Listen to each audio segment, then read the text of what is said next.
पहला पाठ प्रेरित चरित अध्याय 6 पद संख्या 8, 10, 7, 54 से 60 तक। स्तेफनुस अनुग्रह तथा सामर्थ्य से परिपूर्ण होकर जनता के सामने बहुत से चमत्कार तथा चिन्ह दिखाता था। उस समय दास्य मुक्त नामक सभागृह के कुछ सदस्य और कुरेने, सिकंदरिया, किलिकिया तथा एशिया के कुछ लोग स्तेफनुस से विवाद करने आए, किंतु वे स्तेफनुस के ज्ञान का सामना करने में असमर्थ थे, क्योंकि वह आत्मा से प्रेरित होकर बोलता था। वे स्तेफनुस की बातें सुनकर आगा बबूला हो गए और दांत पीसते रहे।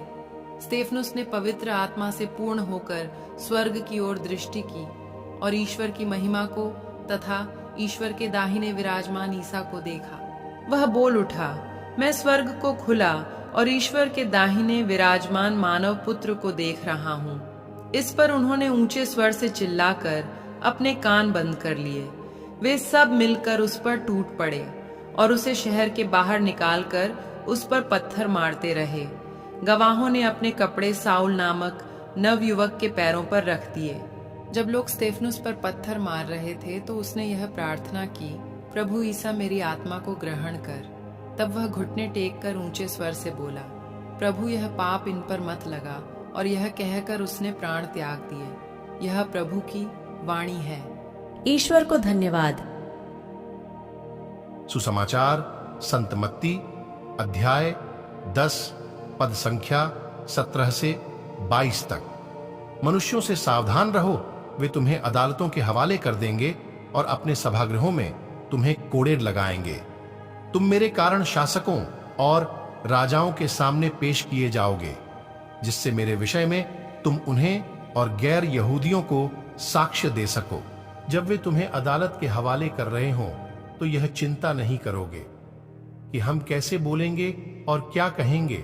समय आने पर तुम्हें बोलने को शब्द दिए जाएंगे, क्योंकि बोलने वाले तुम नहीं हो, बल्कि पिता का आत्मा है जो तुम्हारे द्वारा बोलता है। भाई अपने भाई को मृत्यु के हवाले कर देगा और पिता अपने पुत्र को। संतान अपने माता पिता के विरुद्ध उठ खड़ी होगी और उन्हें मरवा डालेगी।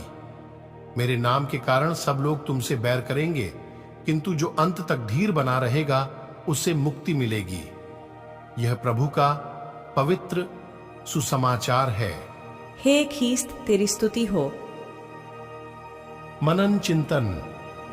आज का सुसमाचार मौलिक रूप से भिन्न है जो हमने कल सुना था।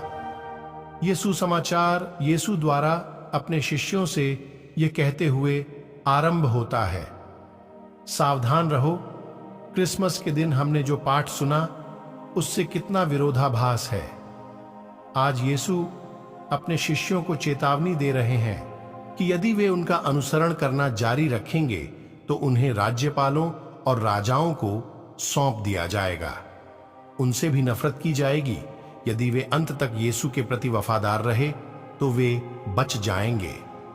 यीशु के अनुसरण का मार्ग उपहार और क्रूस दोनों है। जब हम यीशु के साथ चलते हैं तो हमें प्रचुर उपहार और आशीर्वाद मिलते हैं। मेरे प्यारे विश्वासी भाई बहनों, आइए हम सभी आज के वचन पर मनन चिंतन करें।